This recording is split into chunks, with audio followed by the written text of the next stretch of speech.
Good morning student, today's का the next topic date में rate of reaction. वैसे तो बेटा मैंने थोड़ा सा इसके रिगार्डिंग पहले करा दिया है, बट आज मैं कुछ चीज़ें आपको करवाऊंगा, ठीक है, थोड़ा डिटेल में और थोड़ा सा इजी मीनिंग में समझाऊंगा। कुछ चीज़ें आपके एग्जाम पर्पसेस से होंगे, कुछ आपको जनरली मैं आपको नॉलेज दूंगा, ठीक है। सबसे पहले रेट ऑफ रिएक्शन क्या होता है, याद रखना बेटा। कोई भी जब रिएक्शन होता है उसमें क्या होता है, मान लो कोई रिएक्शन हो रहा है, उसमें क्या हो रहा है, ए बी, मान लो ए है बी है, वो मिलके एक प्रोडक्ट सी बना रहा है। इसका मतलब क्या हो रहा है बेटा, टाइम के साथ क्या हो रहा है, ए बी के साथ रिएक्ट करता है और वो सी में कन्वर्ट होता है।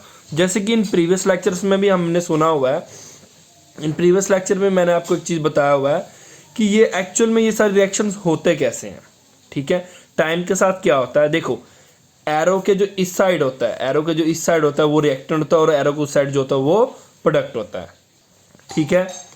तो इसमें होता क्या है, टाइम के साथ कंसंट्रेशन ऑफ रिएक्टेंट घटता है और कंसंट्रेशन ऑफ प्रोडक्ट बढ़ता है। तो इसी के रिगार्डिंग हम थोड़ा सा पढ़ेंगे रेट ऑफ रिएक्शन। देखो बेटा, रेट ऑफ रिएक्शन में क्या होता है, एवरेज रेट। एवरेज रेट का मतलब क्या होता है, change in concentration upon time taken. याद रखना बेटा, चेंज इन कंसंट्रेशन को कैसे लिखते हैं, सी से। तो चेंज को कैसे लिखेंगे, या तो डी सी लिखेंगे या तो डेल्टा सी लिखेंगे, ठीक है। मेनली हम डेल्टा सी लिखते हैं, चेंज इन कंसंट्रेशन और चेंज इन मतलब कितना टाइम टेकन। टाइम टेकन का मतलब है कि कुछ भी हो सकता है, ठीक है। मतलब टाइम टेकन का मतलब वो कंसंट्रेशन चेंज होने में कितना टाइम ले रहा है, उसको कैसे लिखेंगे, डेल्टा टी से। डेल्टा सी क्या है, final concentration minus initial concentration. याद रखना बेटा, डेल्टा सी का मतलब क्या है कि स्टार्टिंग में कंसंट्रेशन कितना था और बाद में कंसंट्रेशन कितना था, उनको माइनस करके, ठीक है बेटा। उसके बाद होता है इंस्टेंटेनियस रेट। इंस्टेंटेनियस रेट को हम लिखते हैं delta C upon delta C, change in concentration और चेंज इन टाइम। इसको आप ऐसे भी लिख सकते हो, D C upon D T से भी लिख सकते हो। ये बेटा छोटी छोटी चीज़ें हैं जो आपको पता होना चाहिए, ठीक है। तो आज मैं आपको थोड़ी बेसिक चीज़ें भी बताऊंगा, साथ में कुछ टॉपिक्स भी कराऊंगा, और मेनली मैं ट्राई करूंगा आज थोड़ा वीडियो लंबा होगा और आपका ये लेक्चर, आपका ये सिलेबस ही फिनिश हो जाए, ठीक है। आज का चैप्टर मैं कोशिश करूंगा ये चैप्टर फिनिश करने का, ओके। नेक्स्ट क्या है बेटा, डेल्टा टी। अब देखो बेटा, अगर मान लो डेल्टा टी क्या है, चेंज ऑफ टाइम क्या हो, जीरो हो। अगर डेल्टा टी जीरो हो, याद रखना बेटा, यूनिट ऑफ रेट क्या होता है, कंसंट्रेशन अपॉन टाइम, ठीक है बेटा। यूनिट ऑफ रेट निकालना है ना, आपने क्या करना है, देखो यूनिट ऑफ रेट किसके बीच में निकल रहा है, कंसंट्रेशन कितना चेंज हो रहा है टाइम के साथ। तो यूनिट ऑफ रेट हमारे पास क्या हो गया, मोल लीटर सेकेंड इनवर्स, ठीक है बेटा, ये इसका यूनिट हो गया, ओके। और कुछ चीजें और सुन लो, मान लो ए, अब देखो बेटा ए बी है, वो आपको क्या दे रहा है, सी ओ डी। ये रिएक्टेंट साइड है, ये प्रोडक्ट साइड है। ऑलवेज याद रखना, जब भी आप रेट ऑफ रिएक्शन देख रहे हो और प्रोडक्ट रिएक्टेंट साइड लिखोगे, तो रिएक्टेंट साइड अब अगर कभी भी लिखोगे तो आपने क्या लिखना है, माइनस में। कैसे लिखोगे, माइनस में। थोड़ा सा इजी मीनिंग में समझो बेटा, ए है बी है और आपको प्रोडक्ट दे रहा है सी ओ डी, ठीक है बेटा। ये रिएक्टेंट साइड है, ये प्रोडक्ट साइड है, ठीक है। तो आप जब भी रेट लिखोगे तो याद रखना, जब भी आप ये वाला लिखोगे तो D A upon D T, ये रिएक्टेंट साइड का लिख रहा हूँ तो यहाँ माइनस लिखूंगा, equal to D B upon D T, इसके साथ भी माइनस लिखूंगा, ठीक है बेटा। इक्वल टू क्या होगा, D C upon D T, और साथ इक्वल टू होगा D D upon D T. अब देखो बेटा, माइनस क्यों लिख रहा हूं, माइनस इस करके लिख रहा हूं बेटा, टाइम के साथ रिएक्टेंट की कंसंट्रेशन डिक्रीज हो रही है, और इस तरफ प्लस क्यों आ रहा है, बिकॉज टाइम के साथ प्रोडक्ट की कंसंट्रेशन इंक्रीज हो रही है। याद रखना ऑलवेज, रिएक्टेंट की तरफ माइनस और प्रोडक्ट की तरफ प्लस। ये अभी बेसिक्स है, सीख लो, +2 में जाओगे सीधा ही अप्लाई होगा, वहां पे एक चैप्टर आएगा केमिकल काइनेटिक्स, ठीक है। उन सब जगह बेटा ये चीजें नहीं बताऊंगा मैं दोबारा, आपको पता होना चाहिए वहाँ माइनस क्यों आ रहा है, वहाँ प्लस क्यों होना, ठीक है। नेक्स्ट है बेटा, laws of mass action. Law of mass action क्या होता है, the rate of reaction is proportional to the product of active mass of reactant, ठीक है बेटा। क्या बोल रहा है कि रेट ऑफ रिएक्शन प्रोपोर्शनल होता है product of active mass of the reactant, comma each raised to the power equal to its stoichiometric ratio coefficient as represented by the balanced chemical equation, ठीक है। हो सकता है आधे कुछ बच्चों को नहीं पता लगा हो इसका मतलब, इसका मतलब आप इसमें नहीं पता लगने वाला क्या है, स्टिचोमेट्रिक कोफिशिएंट क्या होता है। आधे को ये नहीं पता लगा। इसका मतलब देखो बेटा क्या होता है, ध्यान से देखो बेटा, ए के साथ स्मॉल ए है, बी के साथ स्मॉल बी है, सी के साथ स्मॉल सी, और ये प्रोडक्ट बन रहा है। बेटा ये जो ए के साथ स्मॉल ई है ना, ये स्टिचोमेट्रिक रेशियोज है। ये बी स्मॉल बी स्टिचोमेट्रिक रेशियो है, ये स्मॉल से स्टिचोमेट्रिक। अब यहाँ पे ए स्मॉल बी स्मॉल सी की जगह 1 2 या मतलब कुछ कोई भी नंबर हो सकता था। ठीक है बेटा, इसमें क्या बोल रहा है कि वो जो नंबर, ये जो स्मॉल चीज़ें हैं ना, जब ये देखो rate of reaction directly proportional होगा किसका, ये देखो कैपिटल चीज़ों को आप स्क्वायर ब्रैकेट में डालो, और स्मॉल जो चीज़ें हैं ना बेटा, वो क्या होता है, उसका स्टिचोमेट्रिक रेशियो होता है। मतलब आप इस सिंपल मीनिंग में समझ लो, वैसे ही मतलब सिंपल मीनिंग में बता रहा हूँ, सुन लो। इसका मतलब होता है कितने नंबर ऑफ मोल्स है ये। ठीक है बेटा, वो जो मोल्स है, यहाँ मोल्स नहीं है बेटा, वो स्टिचोमेट्रिक रेशियो वर्ड यूज़ करना, समझाने के लिए बोल रहा हूँ। ठीक है बेटा, मान लो यहाँ 2 होता तो आपने क्या करना था, ए की पावर 2, बी के पावर भी 2 होता 2, सी के पावर 2 होता तो 2। ठीक है बेटा, क्लियर है आपको? ओके, नेक्स्ट टॉपिक बेटा हमने पढ़ना है आयनिक इक्विलिब्रियम। ठीक है बेटा, मैंने कुछ देखो इन बिटवीन भी चीज़ें मैं पढ़ा रहा हूँ। ठीक है, तो जो भी चीज़ मैं पढ़ाऊँगा टेंशन मत लेना, मैं नोट्स डाल दूंगा। ठीक है बेटा, और बेटा देखो, अगर कोई ऑनलाइन वाले आप ये बोलते हो कि नोट्स हमारे पास नहीं होते, तो बेटा आप वीडियो पॉज करके नोट्स बना सकते हो, या वीडियो पॉज करके स्क्रीनशॉट ले सकते हो।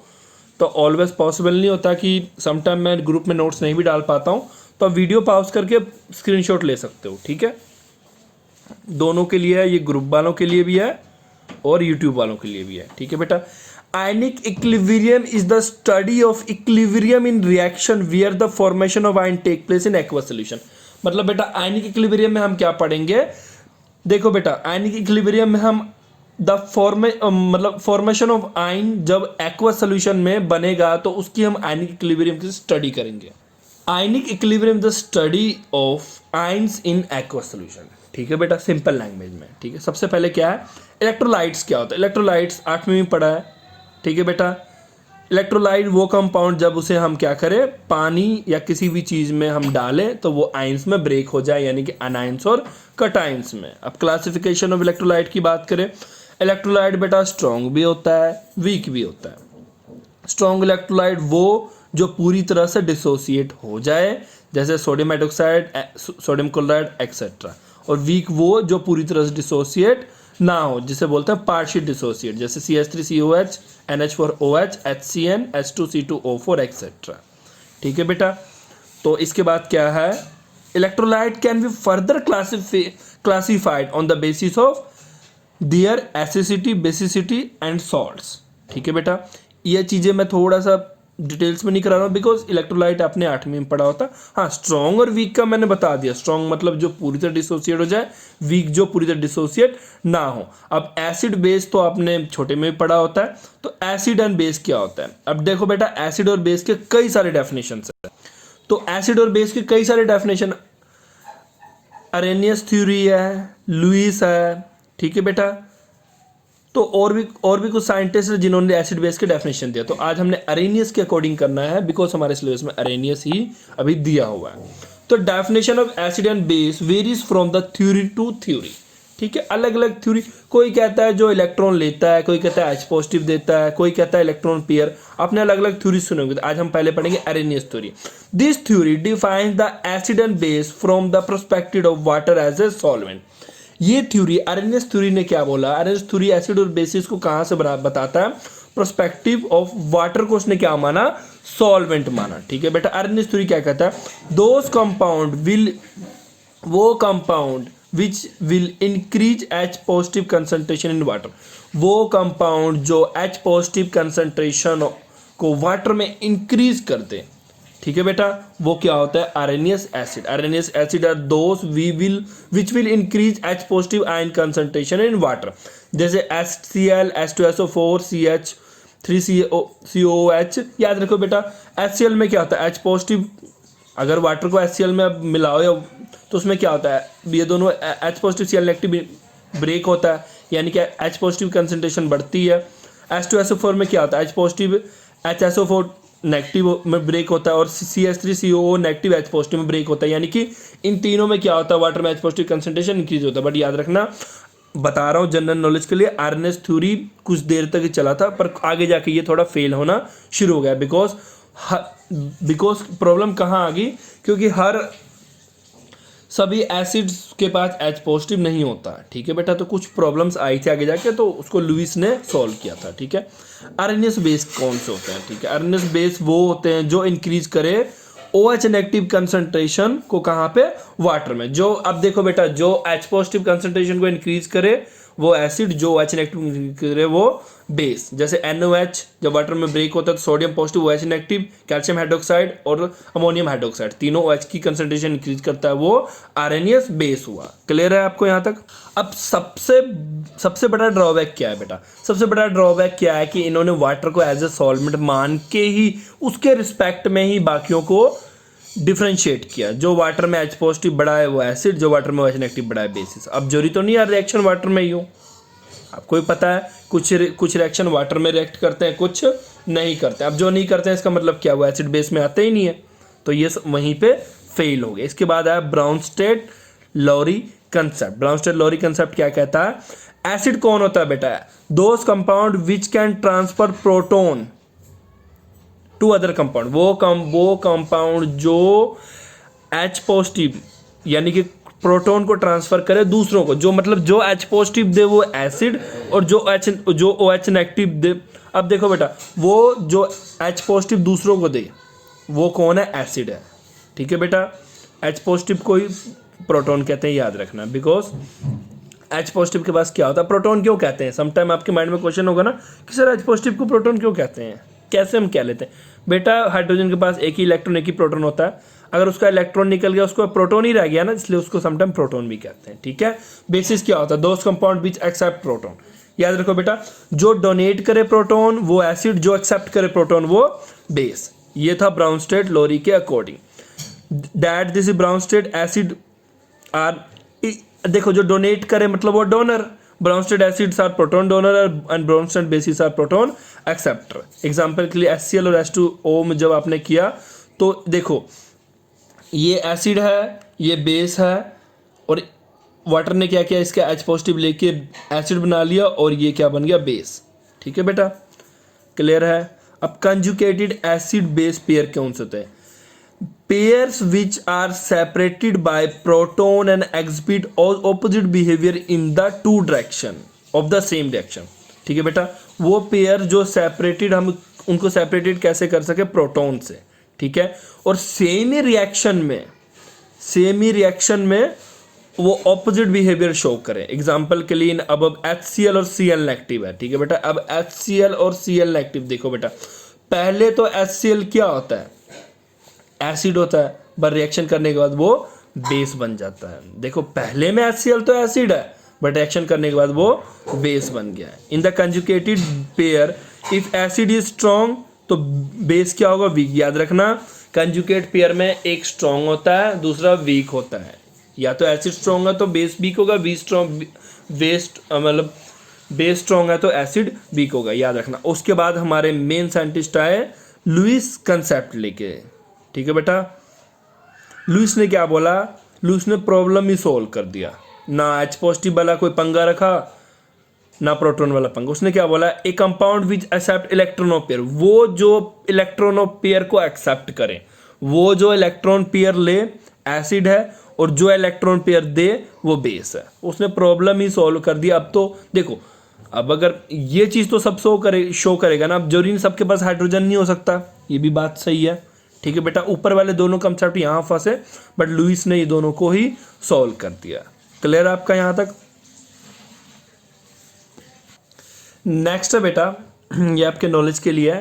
ये बताने से पहले मैं वैसे बता दूं, मैं एक्चुअली ये पूरा का पूरा नोट PDF ही आपके ग्रुप में डाल दूंगा। क्यों, बिकॉज इस PDF में कई ऐसे चीज़ें हैं जो बेटा, जैसे कि ये दोनों ये आपके सिलेबस में तो नहीं है, बट फॉर नॉलेज आपको पता होना चाहिए, ठीक है।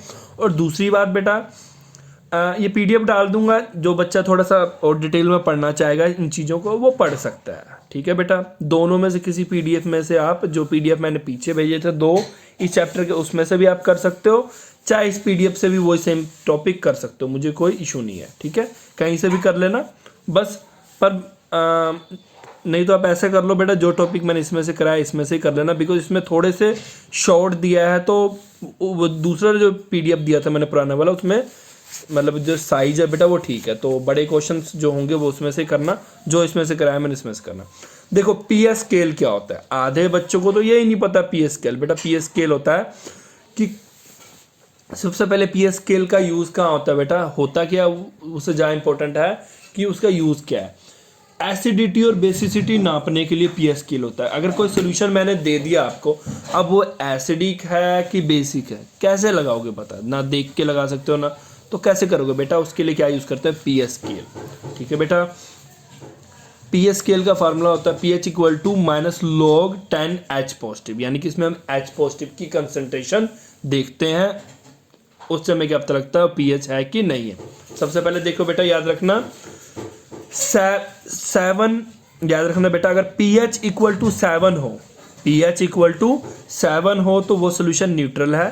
7 से नीचे की तरफ जाए 0, 7, 6, 5, ठीक है बेटा, 7 से जितना नीचे की तरफ जाता जाएगा और वो उतना ज़्यादा एसिडिक होता जाएगा, और वहीं 7 से जितना ऊपर जाता जाएगा वो उतना ज़्यादा क्या होता जाएगा, बेसिक। इसका मतलब क्या है, 10 और 12, 13, 14 वाला पीएच वाला जो सोल्यूशन है वो काफ़ी ज़्यादा बेसिक होता है, वहीं pH 1, pH 2, pH 3 वाला सोल्यूशन जो होता है काफ़ी ज़्यादा एसिडिक होता है। उसके बाद बेटा एक छोटा सा और टर्म है यहाँ पे, पॉलीप्रोटिक एसिड्स कौन से होते हैं। अब ये अगर मान लो डिफाइन पॉलीप्रोटिक एसिड मैं डाल दूँ पेपर में, तो अगर मैं, क्योंकि बेटा सिलेबस में है आपके थोड़ा बहुत, देखो सिलेबस में आपके एसिड बेसिस है तो पॉलीप्रोटिक एसिड भी पूछा जा सकता है। तो ये होता क्या बेटा, those acid which can furnish more than 1 H positive, वो एसिड जो एक से ज़्यादा एच पॉजिटिव क्या करे, वाटर सोल्यूशन में दे या किसी भी सोल्यूशन में दे, उन्हें बोलते हैं पॉलीप्रोटिक एसिड, जो एक से ज़्यादा एच पॉजिटिव रिलीज करे। ठीक है बेटा, जैसे H2SO4 ये 2 हाइड्रोजन दे सकता है, ये 2 हाइड्रोजन, ये 3 हाइड्रोजन दे सकता है। ठीक है बेटा, क्लियर है। Last topic of your syllabus and your chapter. इसके बाद बेटा चलो पहले कर लेते हैं फिर बताता हूँ। Sparingly soluble salts and PPT precipitation. Sparingly soluble मतलब जो पूरी तरह सॉल्युबल ना हो। When a salt is dissolve in water then it start breaking into one. या देखो बेटा, कोई भी सॉल्ट होता क्या है बेटा, सॉल्ट होता है वो जैसे ही आप उसको वाटर में डिजोल्व करो वो पॉजिटिव और नेगेटिव आयंस में क्या हो, ब्रेक होना शुरू हो जाए। बट स्प्रेंगली सॉल्युबल वर्ड का मतलब क्या होता है, जब भी आपने क्या किया, सॉल्ट को डिजोल्व किया वाटर में, बट क्या हुआ जब आपने उसको वाटर में डिजोल्व किया, when a salt is dissolve in water. बेटा स्प्रेंगली सॉल्युबल का मतलब पूरी तरह सॉल्युबल ना हो, पहले तो सुन लो ये बात, ठीक है। When a salt is dissolve in water, जैसे डिजोल्व करेगा ना वो ब्रेक होना शुरू हो जाएगा आयंस में, ठीक है बेटा। After some time the solubility of processing attain equilibrium. देखो बेटा क्या होता है, स्टार्टिंग में देखो बेटा हर सॉल्ट की टेंडेंसी होती कि वो कितना सॉल्युबल होगा, ठीक है बेटा। अब ये नहीं होता कि, अब देखो ये नहीं होता कि मैं कोई भी सॉल्ट उठाया मैंने सोल्यूशन में डाला, सॉरी सोल्यूशन तो मिक्स होने के बाद होगा, कोई भी सॉल्ट उठाया और मैंने सॉल्वेंट में डाला और वो क्या बना दे, सोल्यूशन बना दे। हाँ सोल्यूशन तो बनाएगा, बट वो डिपेंड करता है कि वो क्या 100% डिजोल्व होके बना रहा है कि नहीं बना रहा है, ठीक है बेटा। तो when a salt is dissolve in water, सबसे पहले वो ब्रेक डाउन होने लगता था आयन में। आफ्टर सम टाइम क्या होता है, सॉल्युबिलिटी प्रोसेस क्या होता है, अटेन कर लेता है इक्विलिब्रियम। इसका मतलब क्या होता है, देखो बेटा एग्जाम्पल के लिए देखो, AgCl है, ठीक है, जैसे ही वाटर में डाला Ag पॉजिटिव Cl नेगेटिव हुआ, इसका मतलब क्या होगा, इक्विलिब्रियम अटेन का इक्विलिब्रियम। क्योंकि देखो बेटा ये जो जितना भी टॉपिक हम पढ़ रहे हैं, चैप्टर में पढ़ रहे हैं इक्विलिब्रियम, इसका मतलब यहाँ पे जो भी पढ़ोगे इक्विलिब्रियम में पढ़ोगे, मतलब रिएक्टेंट से प्रोडक्ट भी बन सकता है, प्रोडक्ट से रिएक्टेंट। इसका मतलब इस प्रोसेस में क्या रहा है, जितना Ag पॉजिटिव Cl नेगेटिव बना रहा है उतना ही Ag पॉजिटिव Cl नेगेटिव मिलके AgCl बना रहा है, ठीक है बेटा। इसका मतलब क्या होगा, रिएक्शन कुछ देर बाद जाके वो क्या आ जाएगा, स्टॉप हो जाएगा, ठीक है बेटा। तो इसके बाद बेटा आपको 1, 2 एंड 3 दिया होगा, यानी कि IP अगर लेस देन होगा KSP के बराबर, यानी कि फॉरवर्ड रिएक्शन होगा, ठीक है बेटा। अब देखो बेटा, फॉरवर्ड रिएक्शन, दूसरा सैचुरेशन, तीसरा बैकवर्ड। सैचुरेशन का मतलब क्या होता है, जैसे आप पानी में सॉल्ट डिजोल्व कर रहे हो तो आपने ध्यान दिया होगा आप कुछ लिमिटेड क्वांटिटी में सॉल्ट को डिजोल्व कर सकते हो। अगर मान लो आपने 1 लीटर पानी में ज़्यादा ज़्यादा 1 किलो 1.5 किलो सॉल्ट ही डाल सकते हो, 2 किलो सॉल्ट डाल लोगे, उसके बाद जब आप डालने की कोशिश करोगे ना वो डिजोल्व ही नहीं होगा। इसका मतलब वो एक ऐसा पॉइंट आ जाता है जहाँ पे क्या आ जाता है, सैचुरेशन। उसके बाद चाहे आप आधा चम्मच भी डालो, चाहे 2 दाने भी डालो, वो डिजोल्व नहीं होगा। ठीक है, आफ्टर सैचुरेशन डिजोल्व नहीं होता है। जैसे आपके घर में रुआवजा पड़ा होगा आपके फ्रिज में, उसमें निकाल के चीनी डिजोल्व करने की कोशिश करना बेटा, वो सैचुरेटेड सोल्यूशन ऑफ शुगर होता है, जिसके बाद उसमें फर्दर शुगर डिजोल्व नहीं होता है। ठीक है, उसी तरह फॉरवर्ड रिएक्शन में क्या होगा, मोर साल्ट डिजोल्व होगा। बैकवर्ड रिएक्शन में क्या होगा, precipitation of salt, solid salt बनेगा। बैकवर्ड रिएक्शन का मतलब क्या है, जो एक्वस है वो सॉलिड में कन्वर्ट हो जाए, और फॉरवर्ड में क्या होगा, जो सॉलिड है वो एक्वस में कन्वर्ट हो जाए। आई थिंक आपको यहाँ तक क्लियर होगा।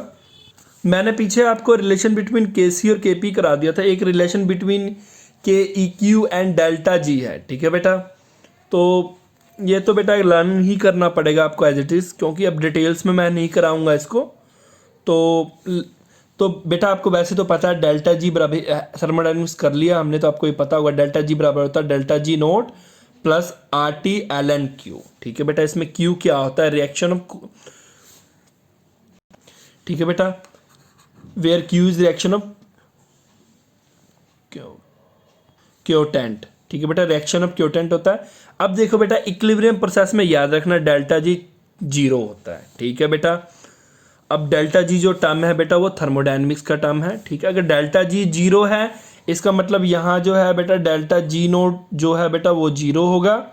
सॉरी, डेल्टा जी 0 है ना, डेल्टा जी 0 है तो इसका मतलब ये 0 हो गया, ये 0 हो गया, मतलब ये देखो डेल्टा जी और ये आर टी इक्वल टू किस तरफ जाएगा, minus R T L N K E Q आ जाएगा। ठीक है बेटा, और याद रखना एक चीज़ याद रखना बेटा, आपको मैंने पहले भी बताया हुआ है क्लास में जो बच्चे आए थे, एल लॉग का दूसरा फॉर्म होता है। एल को अगर लॉग में कन्वर्ट करना है तो आपको 2.303 से मल्टीप्लाई करना पड़ेगा। कभी भी एल को लॉग के फॉर्म में लिखना है, ठीक है बेटा, तो आप क्या करोगे, 2.303 से आप मल्टीप्लाई करोगे। ठीक है बेटा, एल बराबर होता है 2.303 लॉग 10 के बराबर। ठीक है बेटा, बस आप हमने क्या किया, एल के जगह लॉग 2.303 लॉग 10 लिख दिया। ठीक है बेटा, तो ये मत सोचना ये कहाँ से आ गया, क्लियर है आपको यहाँ से।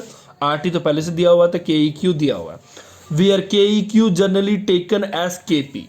ठीक है बेटा, के ई क्यू को आप के पी भी लिख सकते हो, के ई क्यू का मतलब होता है के इक्वलेंट। ठीक है बेटा, इसको के पी भी लिख सकते हो, ये डिपेंड करता है standard value of delta G note. Delta G note क्या होता है, स्टैंडर्ड गिब्स इक्वेशन होता है। ठीक है, नोट जो ये लगाना इसके ऊपर, इसको बोलते हैं स्टैंडर्ड। ठीक है, if the standard active mass are taken as 1 molar, अगर स्टैंडर्ड एक्टिव मास को 1 मोलर लेंगे each then will be equal to, अब याद रखना स्टैंडर्ड एक्टिव मास अगर बेटा 1 मोलर होगा तो हम क्या लेंगे, के ई क्यू बराबर होगा के सी। के ई क्यू किसके बराबर होगा, के सी का। And if we taken 1 atmosphere, अगर आप 1 मोलर लोगे तो के ई क्यू के सी के बराबर होगा। अगर आप क्या लोगे, 1 एटमोस्फियर लोगे तो क्या होगा, के ई क्यू बराबर होगा के पी के। ठीक है, क्योंकि के सी क्या होता है, सी का मतलब कंसंट्रेशन, पी का मतलब प्रेशर। तो अगर 1 मोलर लोगे तो के सी के बराबर होगा, और 1 एटमोस्फियर लोगे तो के पी के बराबर होगा। ठीक है बेटा, तो ये एक छोटा सा रह गया था तो मैंने कहा चलो ये भी करा ही दूँ। ओके, तो ये नोट्स में मैं सेंड कर दूंगा, सेपरेट भी सेंड कर दूंगा मैं, ये कि जो मैंने करवाए हैं वो वाले, और साथ में मैं आपको ये पूरा पीडीएफ भी अगर आपको चाहिए होगा तो मुझे बता देना, मैं सेंड कर दूंगा। Okay, thank you for today and next lecture onward से बेटा हम ऐसा करेंगे, पहले बुक जो आपका एनसीईआरटी का बुक पार्ट 2 है उसकी रिविजन करेंगे। ठीक है, 20-25 डेज लगेगा अच्छे से रिविजन करने में, देन फिर हम बुक 1 पे आएंगे। ओके।